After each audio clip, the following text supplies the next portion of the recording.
Succession act 1956 में 2005 में amendment किया गया भारतीय संसद के द्वारा, जिसके तहत बेटियों को बेटों के बराबर हिस्सेदारी दी गई पिता की पैतृक संपत्ति में।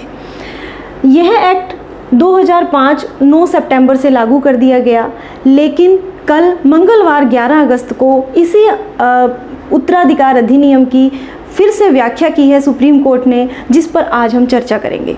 मैं प्रियंका अरोड़ा आपका स्वागत करती हूं हमारे YouTube channel the law point पर। अगर आपने हमारे चैनल को अभी तक सब्सक्राइब नहीं किया है तो आप इसे सब्सक्राइब करना ना भूलें, बेल आइकन पर भी प्रेस करें ताकि लेटेस्ट वीडियो और अपडेट आप तक पहुंच सकें जल्द से जल्द। हिंदू सक्सेशन एक्ट 2005 जिसे 9 सितंबर को लागू किया गया था, इसके तहत बेटियों को बेटों के बराबर हिस्सेदारी दी गई पिता की पैतृक संपत्ति में। परंतु यदि किसी पिता की मृत्यु इस तारीख से पहले हो जाती थी, 9 सितंबर 2005 से पहले हो जाती थी, तब बेटी अपने पिता की पैतृक संपत्ति में दावा नहीं कर सकती थी। हम यहाँ पर आपको यह क्लियर कर दें कि आखिर ये पैतृक संपत्ति होती क्या है।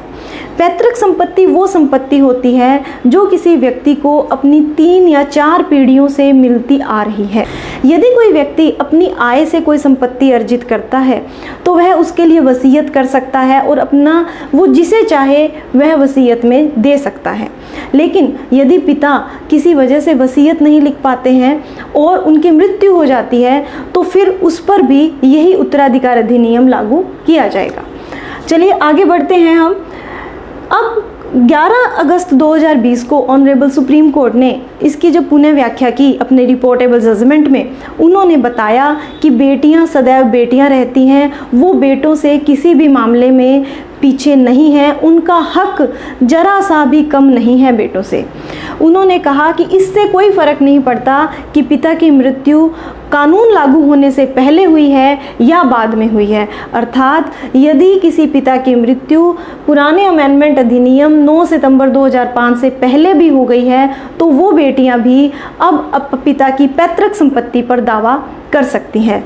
इसी के साथ साथ उन्होंने एक और टिप्पणी करके कही कि बेटे तो आजकल के माहौल में सिर्फ शादी तक ही बेटे रहते हैं, बेटियां ताउम्र दिल के करीब रहती हैं और अपने माता पिता का दुख दर्द समझती हैं। जिस केस के दौरान यह निर्णय आया उसमें जो मुख्य थे वो थे विनीता शर्मा बनाम राकेश शर्मा। भाई बहन के बीच में विवाद था, जिसके इसी विवाद के निपटारे के दौरान यह पुनर्व्याख्या आई है। अरुण मिश्रा, ऑनरेबल जस्टिस अरुण मिश्रा और उनके साथ 2 अन्य जजेस की 3 जजों वाली बेंच ने यह निर्णय सुनाया है, जिसके तहत अब बेटियों को पिता की पैतृक संपत्ति में बराबर की हिस्सेदारी मिलेगी। इसी के साथ साथ सुप्रीम कोर्ट ने यह भी कहा कि यदि किसी कारणवश पुत्री की अर्थात बेटी की मृत्यु भी 9 सितंबर 2005 से पहले हो जाती है तो उस स्थिति में उसके बच्चे भी अपनी माँ की संपत्ति के लिए दावा कर सकते हैं। अर्थात अब बेटी के बच्चों को भी अपने नाना की पैतृक संपत्ति में दावा करने का अधिकार इस रिपोर्टेबल जजमेंट के द्वारा प्राप्त हो गया है। तो ये था ऑनरेबल सुप्रीम कोर्ट के द्वारा दिया गया रिपोर्टेबल जजमेंट हिंदू सक्सेशन अधिनियम 2005 के संबंध में। आशा करते हैं आपको हमारी ये वीडियो पसंद आई होगी। धन्यवाद। जय हिंद।